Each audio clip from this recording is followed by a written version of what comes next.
Amen, hallelujah. Isang mapagpalang hapon sa bawat isa. Inaanayahan ko po ang bawat isa sa atin na tumayo, hallelujah. O minsan pa, purihin natin siya na nanggagaling sa ating mga puso. Itaas natin ang kanyang pangalan sa mga oras na ito. Hallelujah!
Nothing worth more that will ever come close. Nothing can compare. You're a living hope.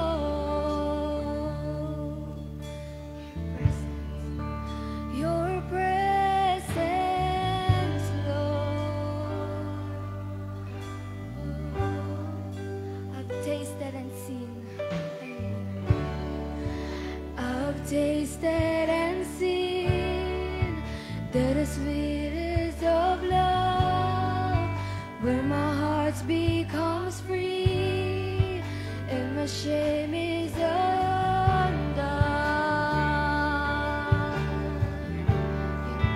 Your presence, Lord, Holy Spirit.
There is nothing worth more that will ever come close.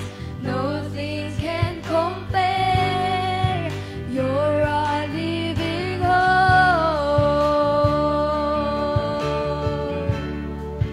Your presence, Lord.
worship the Lord with have a grateful heart and joyful heart, and let's praise Him and let's lift her name on high. Amen. Hallelujah.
Amen. Hallelujah.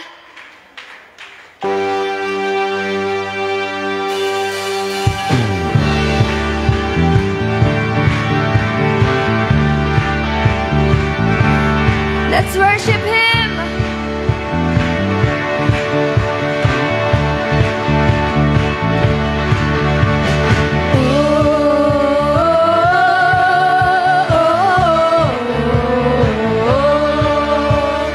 Oh,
be the center of this church. Hallelujah.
Of my life. Hallelujah. Jesus be the center of my life.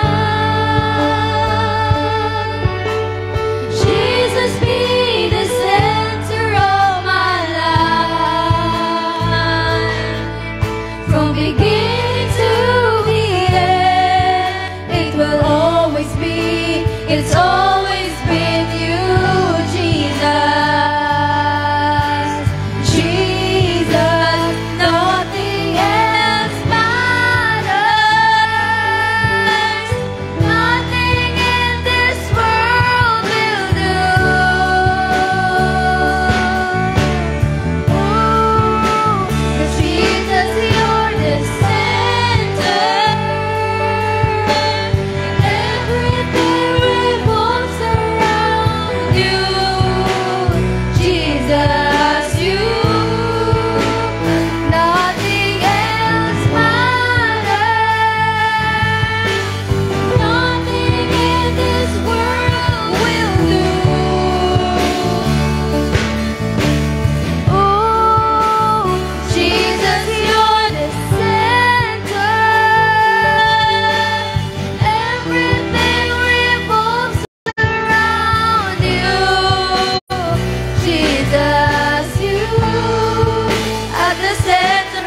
and every knee will bow, and every tongue shall confess you, Jesus, Jesus, Jesus, Jesus, Jesus, Jesus, from my heart to the heavens, Jesus be the center. It's all about you. Yes, it's all about you. From my heart to the heavens, Jesus be the center. It's all about you. Yes, it's all about you. From my heart to the heavens, Jesus be the center. It's all about you. Yes, it's all about you.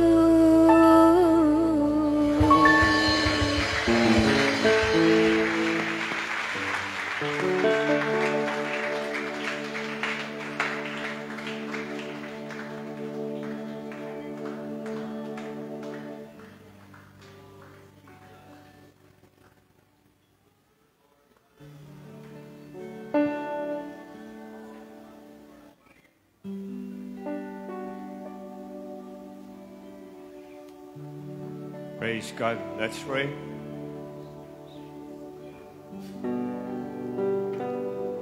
Dakila naming Diyos, pinupuri, pinapasalamatan ka namin minsan pa sa hapon na ito.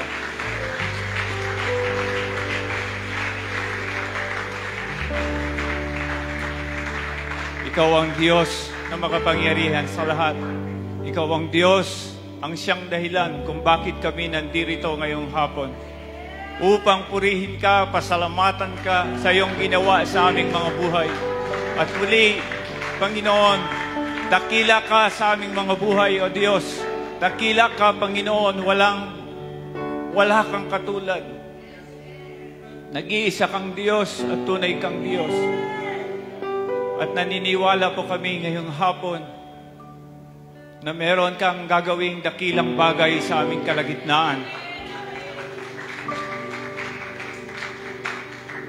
Salamat po, Panginoon. And I pray na sasamahan mo po kami, Panginoon, simula sa simula hanggang sa matapos. Sa bawat tatayo sa harapan, Panginoon, naniniwala ako na ang pagkilos mo ang siyang mararanasan ngayong sandali. Father, we thank you. We bless you. We magnify your name. In Jesus' name, amen and amen. Praise God.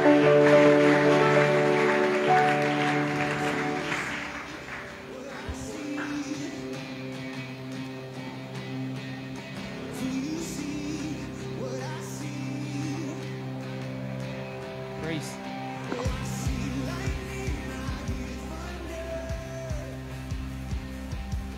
Praise. Praise, praise. Praise the Lord. Hallelujah.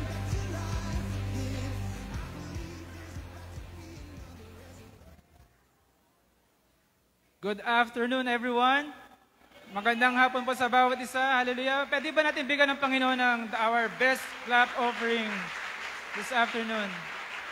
Praise the Lord. So, masaya ba kayo at naririto kayo ngayon sa tahanan ng ating Panginoon Diyos in our church? Sige, antayin natin. So, yung mga tao sa likod, so if you have vacant seat in your front, so please occupy yung vacant seat. Yung mga bakanting upuan po sa harapan, occupy nyo po yun para yung mga tao po na nasa likod, makaupo po sila. Okay?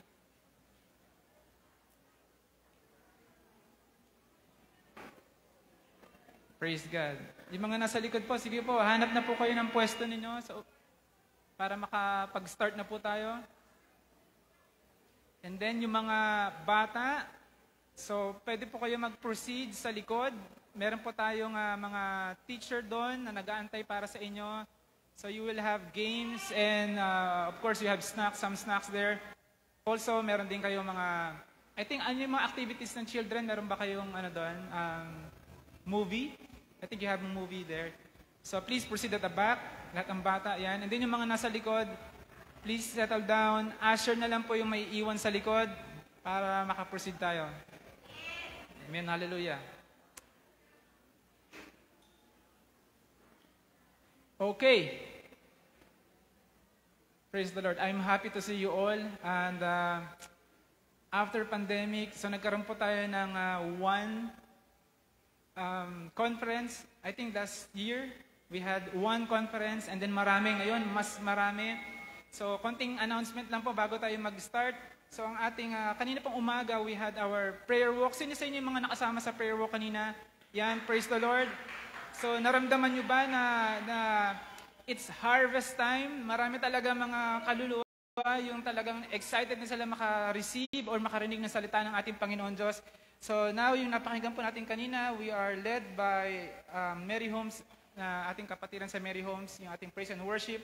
And then ngayon po, ang first speaker natin will be Pastor Jojo Villadolid, mamaya mga 2:30, so medyo nag-extend tayo ng konti, no? And then around 3:15, our second speaker will be Pastor Jonathan. As I call your name, pwede po bang tumayo po tayo para ma-recognize po tayo? Ito si Pastor JV. So siya po yung ating pastor sa Tansa. And also, of course, si ating Pastor Jonathan, our pastor sa Maragondon. And then 4 p.m., ang speaker po natin yan is si Pastor June Arizabal. Praise the Lord. There's Pastor June at the back. Hello, good afternoon, Pastor June. So po yung ating pastor sa ating Dunamis. Help me. Okay. General Trias, yung soon church po natin doon. And then we will have a short break po ng alas 4:05. And then 4:30, our third speaker will be our guest from US, si Pastor Bob Wood. Welcome po, Pastor Bob Wood.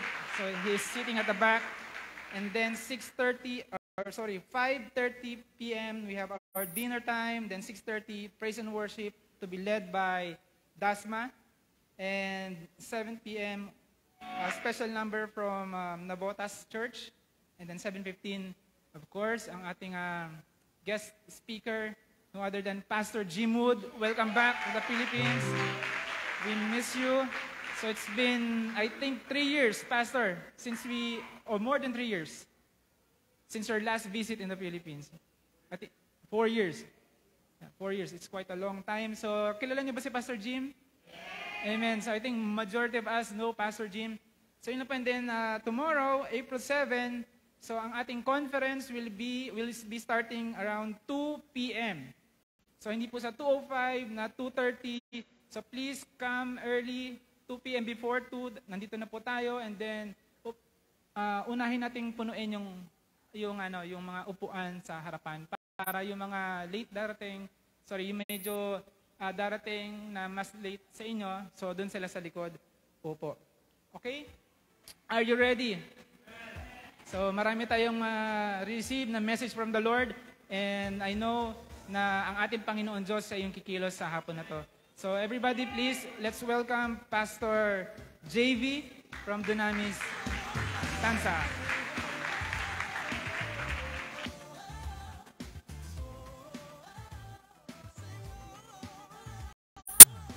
Tawagin ko po yung aking asawa para ma-recognize naman yung aking misis. Kasama ko din po yung mga anak ko. Kayo naman yung mga anak ko. Without them, wala din po ako. Katuwang ko po siya. We are pastoring in Tansa. Anak tayo. Si Joanna, si Hannah, and si Jan. Amen. And also, please rise. Yung mga anak ko sa Tansa, please rise. Rise.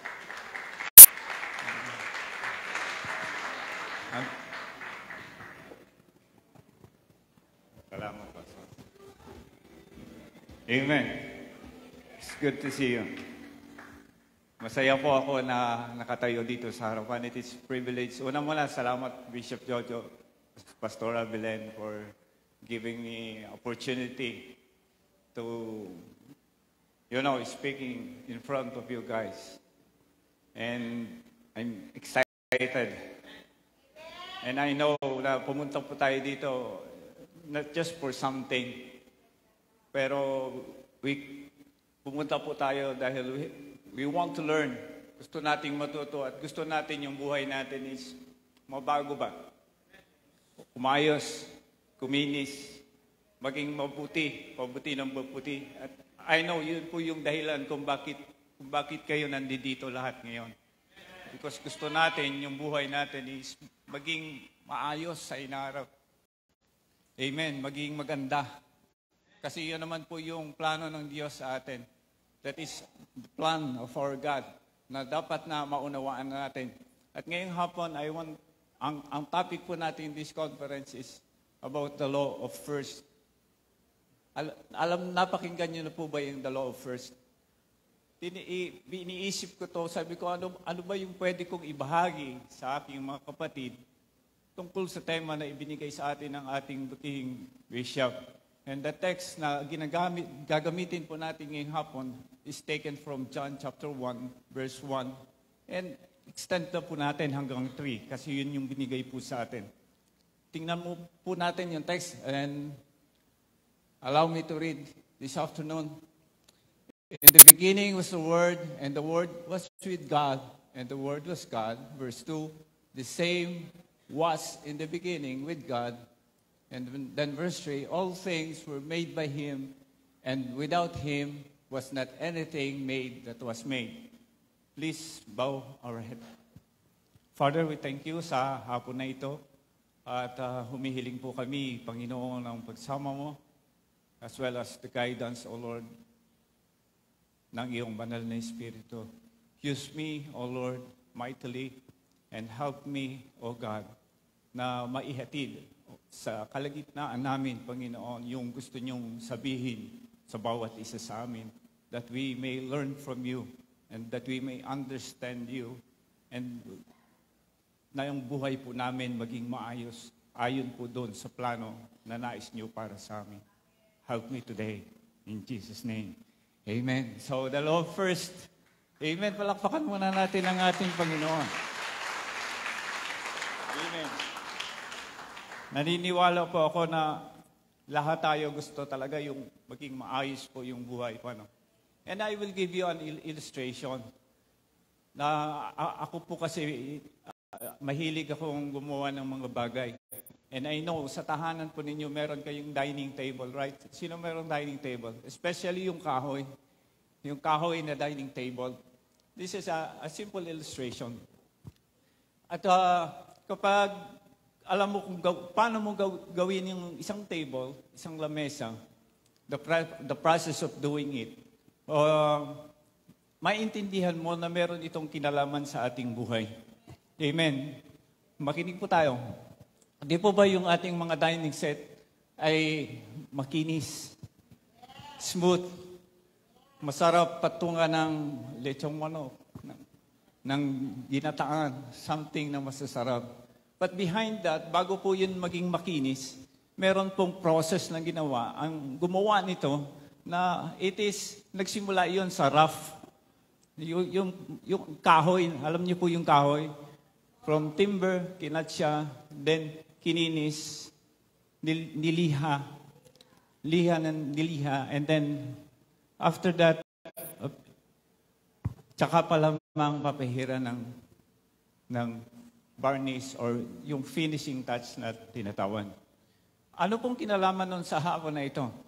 Sa ating tema sa the law of first. May kinalaman po yun sa buhay natin na yung buhay po natin hindi magiging maayos, amen, hindi magiging maganda kung sa simula pa lang nito ay hindi na ito naging maayos. Hindi na siya na maging maayos. Amen. So, kailangan napakahalaga ng yung pasimula ay maintindihan natin para magkaroon tayo ng maayos na kinabukasan or maayos na hinaharap. Which is, yun ang reason natin. Yun ang hinahanap talaga ng tao kung bakit tayo lumalapit sa ating Panginoong Diyos. Di po ba? Nakukuha po ba ngayong hapon? Amen. Yun yung purpose natin. And that is the very purpose of God to us. Na hindi natin naintindihan, hindi natin nauunawaan kasi hindi natin alam yung dapat unahin sa ating buhay. Or alam natin but we neglect it. Or hindi natin pinapansin kasi it is basic na lang para sa atin, pangkaraniwan na lang. Para sa atin, okay na I know na merong Diyos, pero hindi natin talaga nauunawaan or nakikilala ang ating Panginoon, ang ating Diyos. Amen. So, sa text po na ngayong umaga, ang sabi ng salita ng Diyos, sabi po doon, in the beginning, what? Was God. Sa simula pa lamang, sabi po doon sa text, was the Word. Meron ng salita, ando na yung salita na tinatawag po sa Biblia, alam po natin ito, lahat ito, this is basic. But we have to go back to the basic para maging maayos po yung buhay po natin. And most of us, nakakalimutan natin yung basics of our life, kaya nagiging sometimes very rough po yung Christian life natin or yung buhay po natin. Ang sabi po doon, sabi niya, in the beginning was the Word. Amen. Who is that? Sino po yung Word niyon na sinasabi? Wala po yung iba yan, kundi ang ating Panginoong Jesucristo, si Jesus. Amen. Praise God. Christ is the Word. He is the only begotten of God. Siya yung kaisa-isang, amen, anak ng Diyos. Naintindihan po ba natin yon? Amen. Siguro, in our understanding, naintindihan naman talaga natin. Pero sa ating puso, hindi natin ito lubusang nauunawaan. That is why sometimes, yung buhay natin hindi talaga smoothly sailing. Amen. Naunawaan po.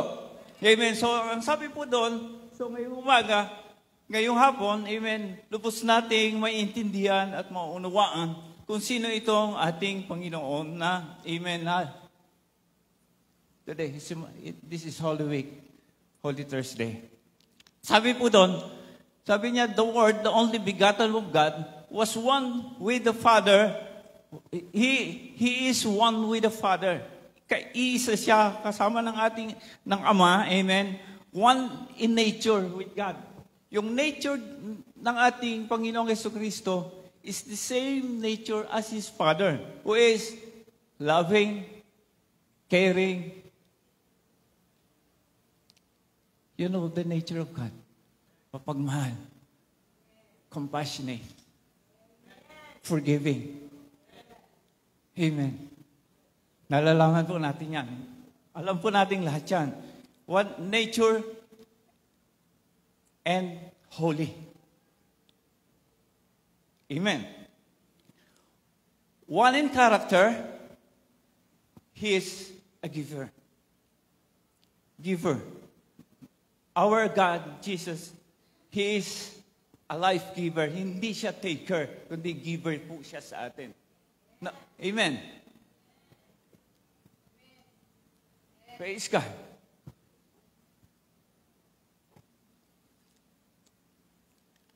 And He has one purpose. Meron siyang isang layunin sa atin. And that is to save us. Yun po yun. Layunin ng ating Panginoon. To save us. To save. And He is the only one na kailangan po natin. He is the missing link in most of people's life. Sometimes for us Christians, He is sometimes nagiging missing link siya.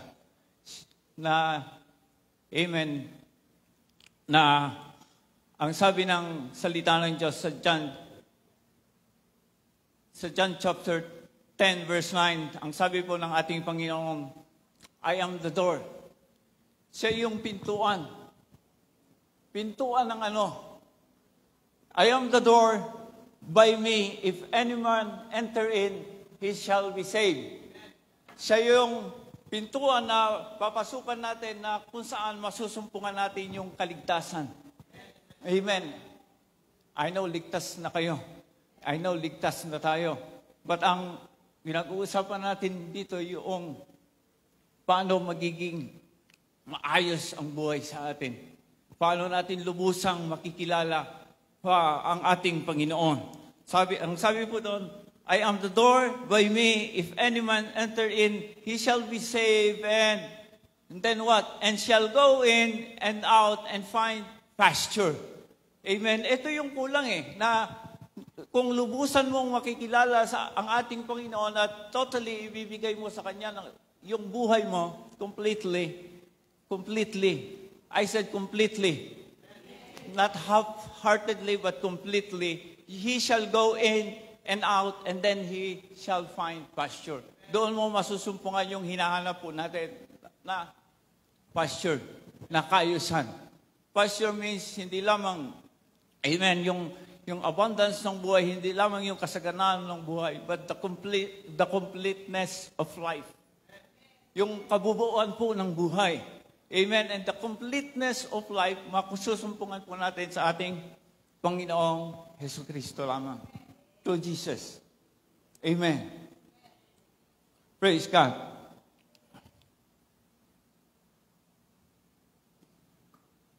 Psalms 118 verse 20, ang sabi po doon, ito yung pintuan, this gate of the Lord, into which the righteous shall enter.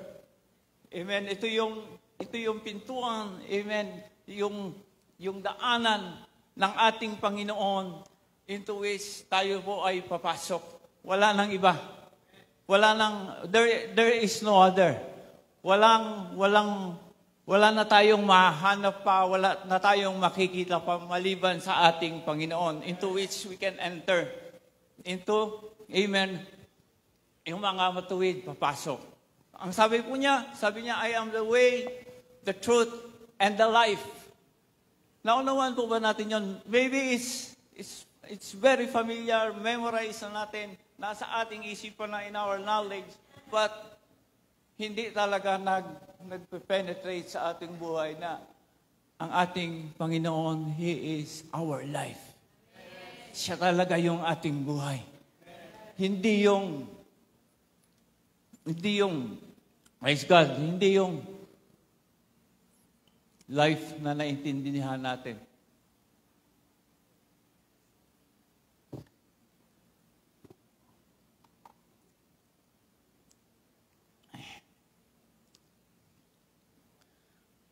For me, sa akin po, yung mga passage na ito, na lagi kong binabasa, na matagal ko nang paulit-ulit na babasa, para sa akin po ngayon ko pa lamang siya naiintindihan sa akin buhay. Ngayon ko pa lamang siya totally na-experience yung sinasabi ng salita ng Diyos that if you have Jesus in your life, you have really a true life. Meron ka talagang totoong buhay. Ito talaga yung totoo na kailangan mo at kailangan ko. He is the fullness of life. I understand that. Naunawaan ko na po yun. And so verse 3 ng ating text ngayong hapon, sabi po doon,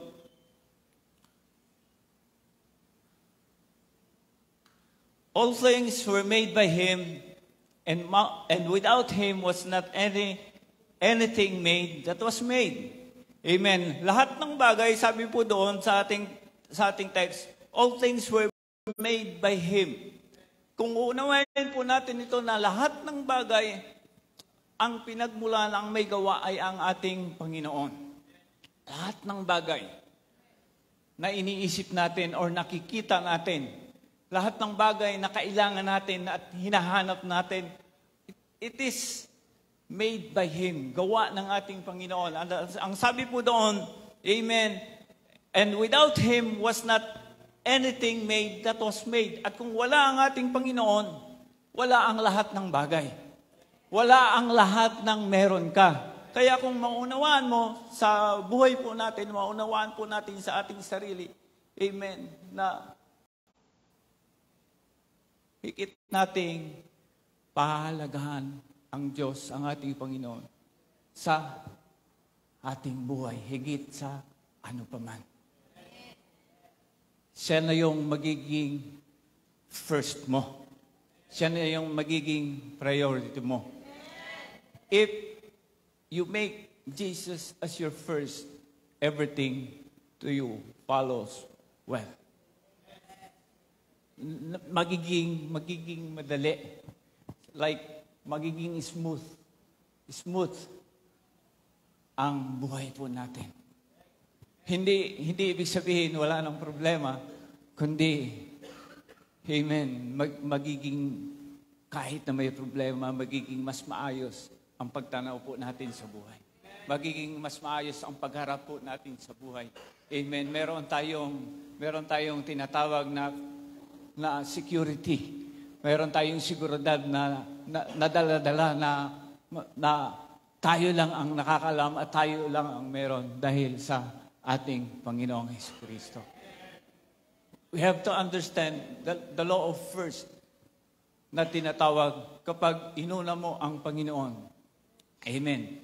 Ito na yung pinakamahalaga na most of us nanineglecto. Most of us, hindi talaga ito yung ginagawa. Amen. Siguro,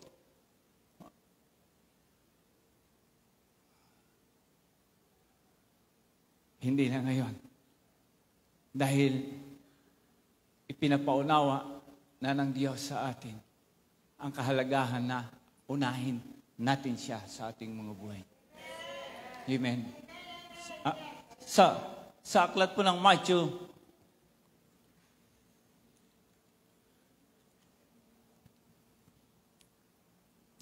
chapter 6, verse 25, 33. Amen. Sabi po doon, therefore, I say unto you, take no thought of your life. Huwag mo nang isipin ang iyong buhay. Sino po ang hindi na nag-iisip sa buhay dito? Sa sariling buhay. Wala. Hipokrito yung tao na hindi mo iniisip yung iyong sariling buhay, yung iyong kapakanan. All of us are thinking of our life na maging maayos. Ang sabi ng Panginoon sa kanyang salita, take no thought of your life, what ye shall eat, or what ye shall drink, nor yet for your body what shall put on. Is not the life more than meat, and the body than raiment? Hindi, amen, ang sinasabi ng ating Panginoon, yung mga bagay na ito, meron pang higit na mahalaga. Amen. Sabi niya sa verse 26, ang sabi po doon, behold the fowls of the air, for they sow not, neither do they reap, nor gather into barns, yet your heavenly Father feeds them. Amen. Yung mga ibon diyan sa impapawid, amen, amen. Wala namang kalagayan sa atin, pero pinapakain po ng ating Panginoon. Ano po ang tinutukoy ng ating Panginoon? What is the message of God to us today? Ano yung gustong sabihin sa atin ng ating Panginoon?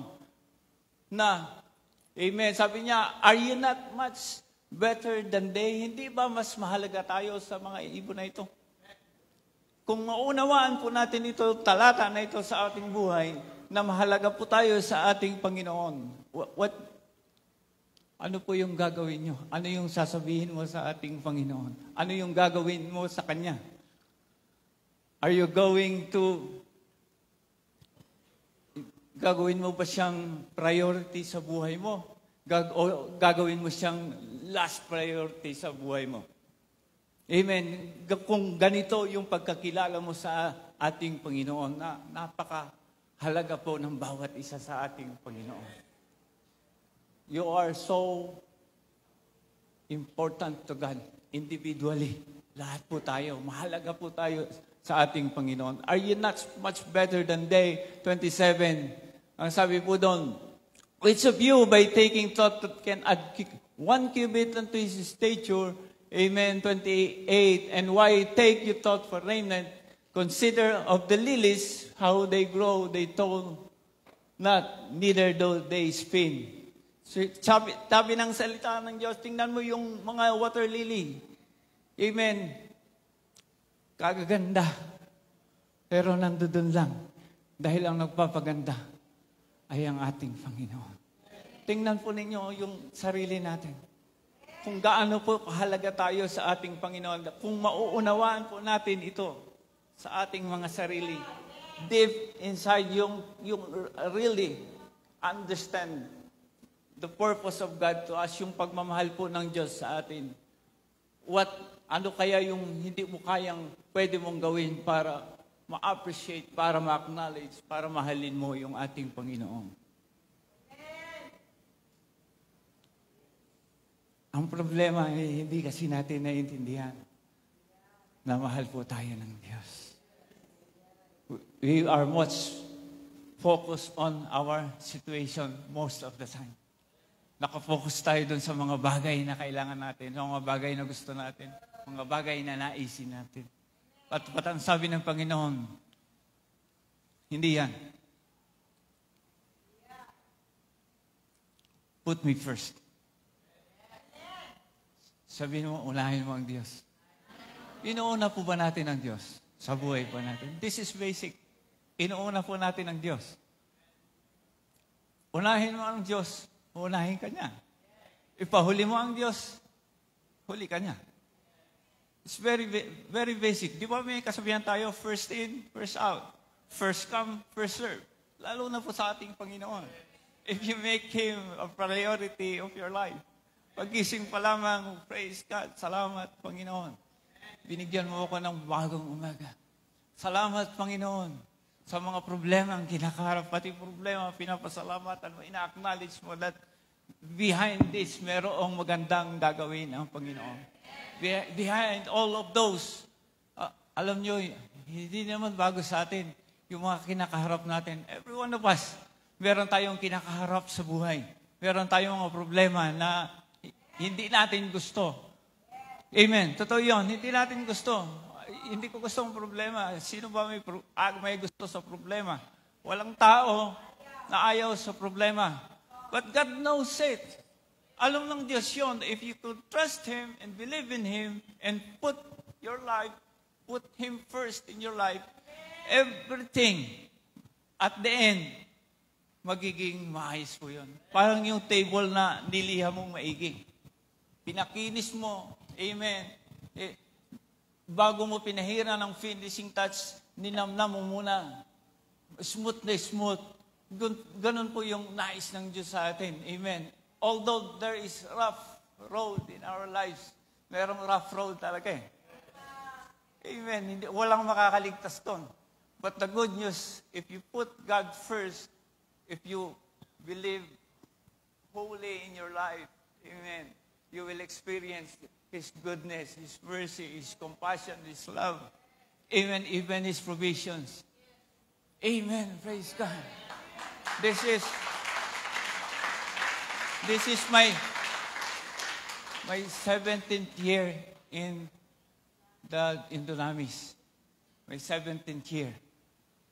I came sa fellowship sa kabila pa doon sa Victory.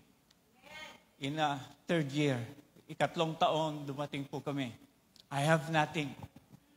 I have with me, meron akong sasakyan na multicab na ginagamit. From Cebu, konting patotoo to prove to you how God works in our life. From Cebu, kami mag-asawa, kasama yung aming panganay, dumating kami dito. Nothing. Lahat ng gamit namin, compact lang doon sa isang multicab na bigay sa amin ng ating Panginoon. But we seek God first in our life.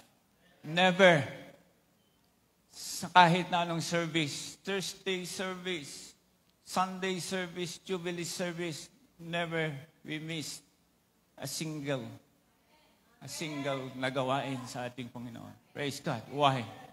We learn to seek God first. God bless us. Hindi agad. It took long journey. Mahaba. Maraming danaan ng problema. May blessings na dumadating and then nawawala. And then we ask God why. Maybe, siguro, meron kaming namimiss sa aming paglilingkod sa ating Panginoon. But we learn. We made some mistakes. We are not perfect. Hindi tayo perfecto. You will commit mistakes. Magkakaroon ka ng error sa iyong buhay. Magkakasala ka. But one thing, if you know God, if you come back to Him, say, Lord, sorry, forgive me. He'll always forgive me. Tawan. We learn to give. We learn to give our tithes, sacrificial offering, lahat ng klase ng offering. We learn. Putting God first completely in our life. Time, money, energy. Sabi nga ng mga anak ko, pag nagpapaalam, araw ng Thursday or Sunday, may invitation from outside. Sabi, nak, alam mo na, kapag may gawain, huwag ka na mag-attempt magpaalam. Huwag ka na mag-attempt. Unahin natin ang ating Panginoon sa ating buhay. At naniniwala po ako, hindi tayo ipahuhuli ng ating Panginoon. I witnessed that. Na-witness ko po yan dito sa church by 17 years. Na mga tao na naging tapat, na inuuna ang ating Panginoon. We learn to pray for blessing. But wala po kaming tinatawag po doon na ability in ourselves to own or to have a place, a good place na pwede kaming tumira mag-anak.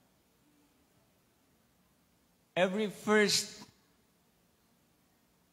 day of the year, meron po kaming dito sa church na ginagawa na declaration. Napakinggan niyo na po yan. Year after year, we keep on declaring the goodness of God. Kung ano yung gusto mong gawin ng Diyos sa iyo. Law of the first. Tinuturuan tayo ng ating pastor na unahin ang Diyos sa lahat ng oras, sa lahat ng panahon. Masarap mamasyal, masarap mag-celebrate ng New Year, welcoming a New Year. But mas masarap, sineselebrate mo, wina-welcome mo, inuun mo ang Panginoon, year after year, declaring on the goodness of God, doon sa gagawin ng Diyos. Sa'yo, yung gusto mong mangyari sa buhay mo, para sa mga anak mo, para sa pamilya mo, para sa ministry, and for everything in your life. Sabi ng Matthew 6:33, ang sabi po doon, ano po yung sabi? Seek first the kingdom of God and His righteousness, and all these things shall be added unto you as well. Seeking God first, ito yung pinakakailangan natin. Ito yung missing link sa atin. For us to be blessed by God. Amen. That if we really understand it, kung talagang mag-grasp natin, maintindihan natin dito sa ating buhay, and then God will prove it to you na totoo ang sinasabi ng salita ng Diyos sa ating buhay. Year after year, we're praying because nag-rent po kami sa Mary Homes. Alam niyo po yung place namin. Amen. Sa place namin, yung mga anak ko nahiyang mag-invite sa mga kaibigan nila doon sa tinitira namin. Hindi naman dinidegrade ko yung place because I love this place. Malamig. Kahit summer malamig kasi palibot puno. Pero it's not, yung itsura niya hindi ganun ang plano ng Diyos sa amin eh. Naniniwala ako sa ating lahat, hindi ganito ang plano ng Diyos sa atin eh. Sa buhay natin. Meron siyang higit at mas magandang plano na nakahanda para sa iyo at sa akin. Sa atin, na ang kailangan lang matutuhan natin na unahin siya. Kasi ito yung hindi natin matutuhan sa ating buhay. We never learn sometimes.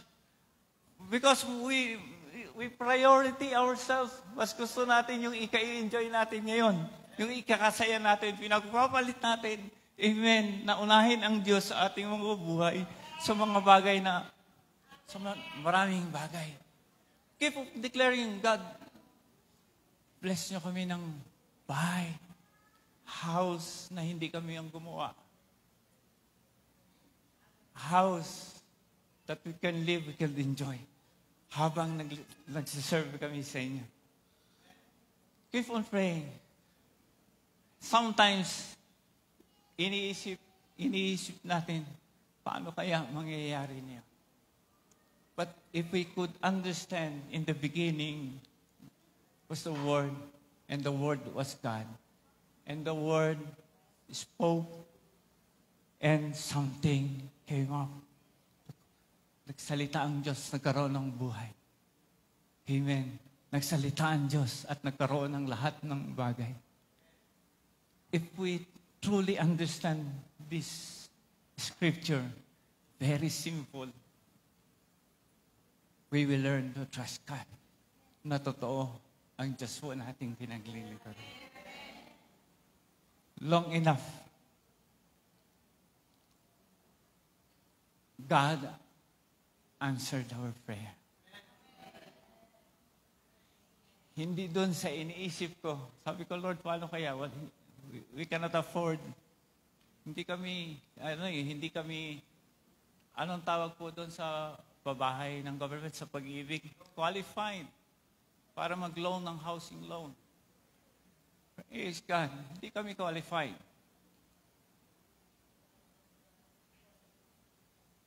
We don't have cash either. Pagbili ng bahay.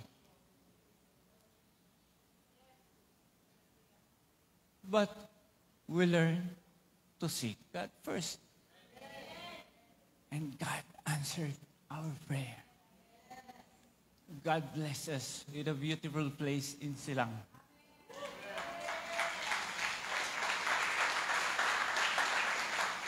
Na ini-enjoy po namin. What is the message? The law of first. Isa lang yung gusto kong ibahagi sa inyo na para hindi nyo malimutan. And I want my life to be a blessing para po sa ating lahat. Learning to seek God first in our life. It's a process. It's a continuous process. Kung yung lamesa, kapag nakinis na, na-spray na, amen, okay na. Yung buhay po natin, it is continuous. Lihain mo na yan ng lihain ng salita ng Diyos para umayos ng umayos. At the end, you will enjoy a good, godly life na nais ng Diyos sa iyo. My plans for you is to prosper you, not to harm you. Jesus came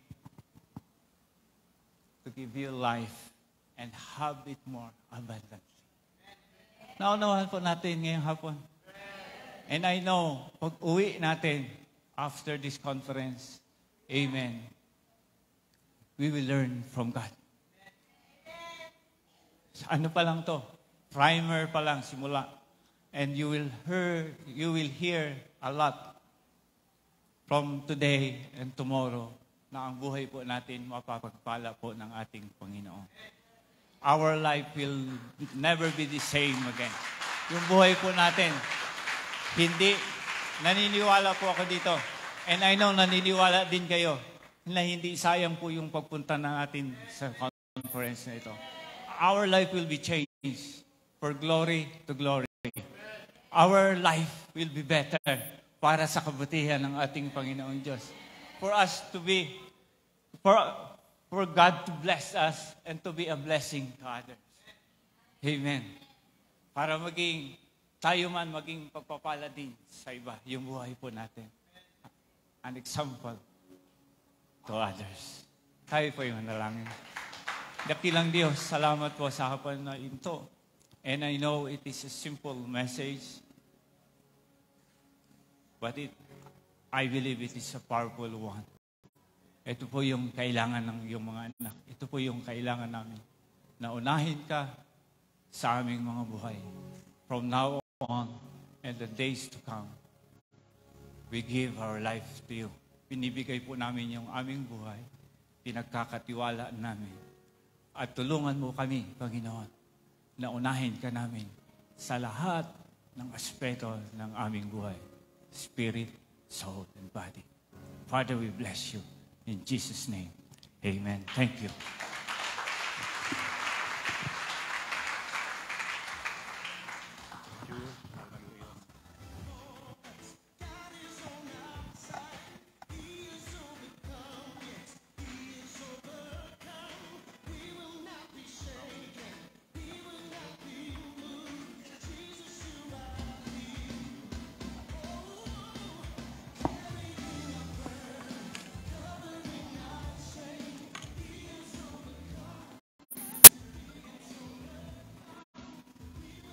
Praise the Lord. Good afternoon, church. Still awake? Amen. Praise God. You know, it's really a powerful message that we already heard through Pastor JB. And the Lord wants to make it more clear to us. What does it mean to prioritize God? And from this text that we're going to read, I believe we will learn a lot. When Bishop gave us this assignment, I think 2 weeks ago, I start reading the Word and praying, and I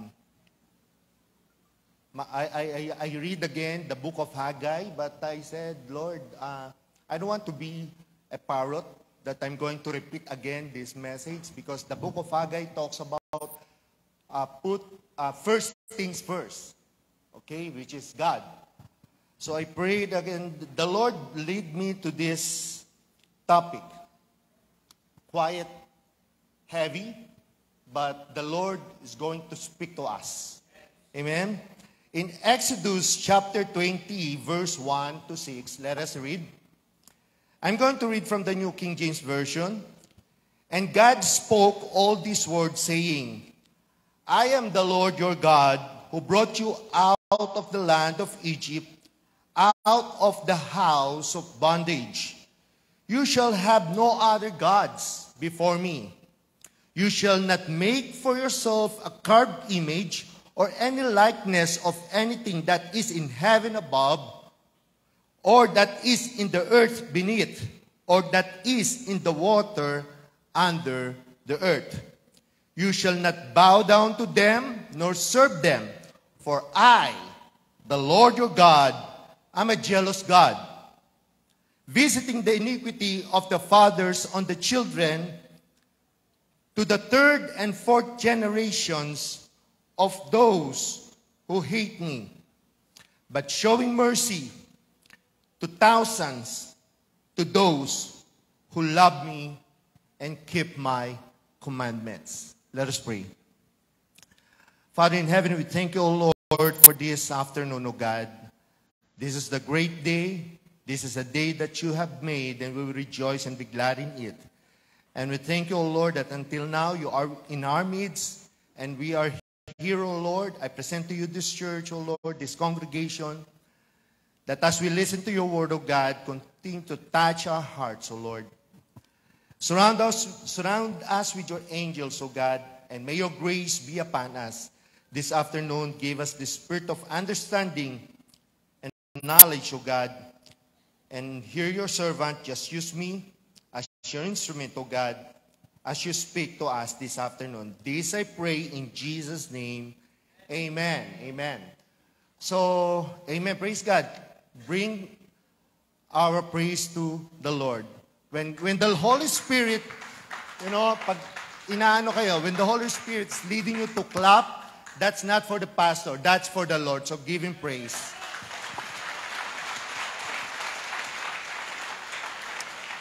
So the title of this message is, I took it from the verse 3, you shall have no other gods. What are the things that we should understand and learn from this scripture pertaining to our theme, the law of first? Or maybe you can read in our t-shirt, the law of God first. Okay? So the first point that I want you to understand is in verse 1. And God spake all these words, saying. So, God has spoken. Listen to this, church. That is what Exodus chapter 20 tells us today as we enter in on the 10 commandments of God. But we're not going to tackle the whole 10 commandments. I'm just going to share to you the first 2 commandments. All right? It is of value that we look at the first commandment and the second commandment together. Verse 1 is so powerful to start Exodus chapter 20. And God spoke all these words, saying. You know, guys, if you understand this, I felt the power of God in this verse 1. Because God is speaking. If the Lord had spoken to His people, I believe He's already speaking to us. Amen? So when God is speaking, listen carefully, be attentive. Amen?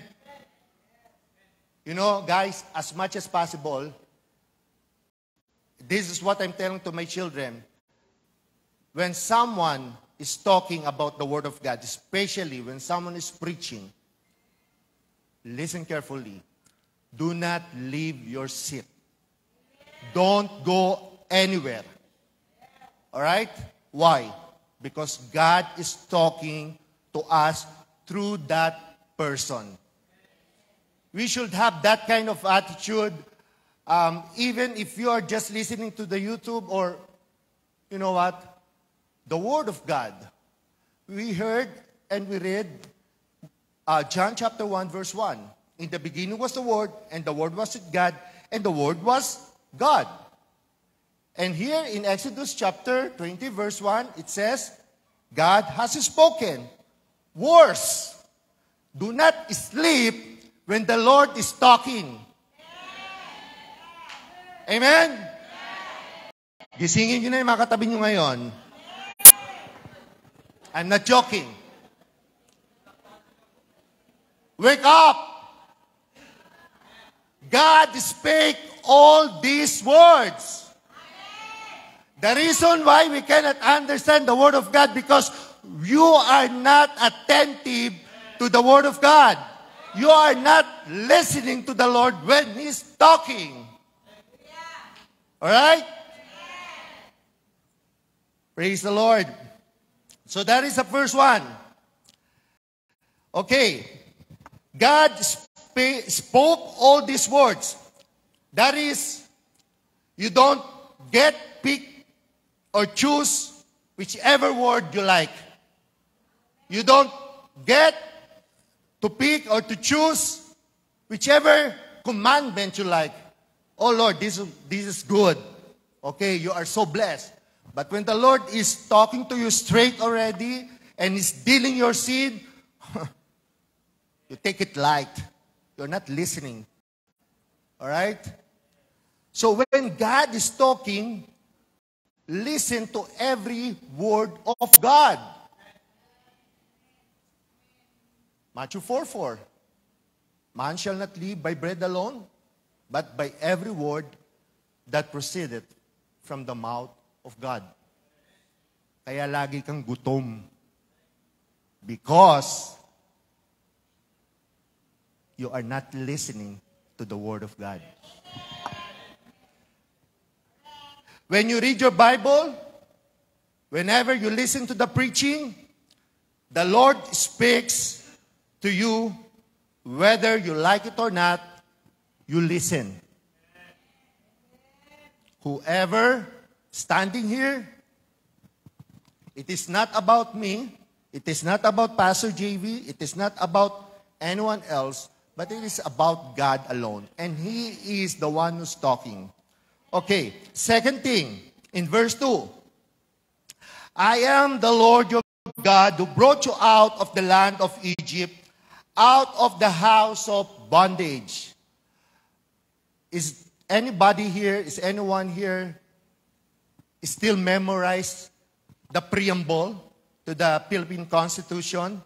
Do you know? Do you know this? The preamble? Or maybe someone who is lawyer here. I know the lawyers memorize tong preamble eh. I do memorize this since high school, or when I was in high school and college, because I took foreign service. And my first course actually was foreign service. And I have a subject of political science. And it's required for us to memorize this. So before, I memorized that preamble, you know, just for the sake of to pass the subject.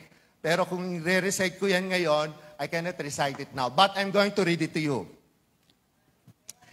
The preamble in the Philippine Constitution, or to the Philippine Constitution, we, the sovereign Filipino people, imploring the aid of Almighty God in order to build a just and humane society and establish a government that shall embody our ideals and aspirations, promote the common good, conserve and develop our patrimony, and secure to ourselves and our posterity the blessings of independence and democracy under the rule of law and regime of truth, justice, freedom, love, equality, and peace. Do ordain and promulgate this Constitution.